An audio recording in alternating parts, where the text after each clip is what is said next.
Karaniwang iniiwasan ng marami ang pag-iyak dahil iniisip nila na ito ay tanda ng kahinaan.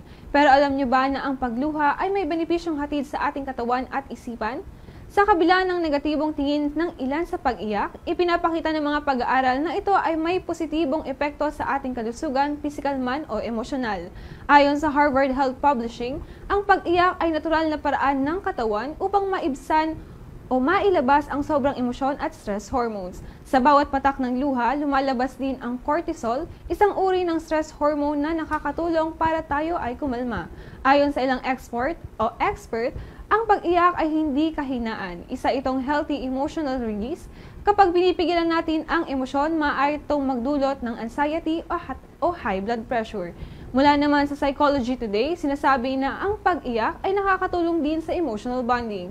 Kaya kapag umiiyak tayo sa harap ng taong pinagkakatiwalaan natin, mas tumitibay ang koneksyon at suporta.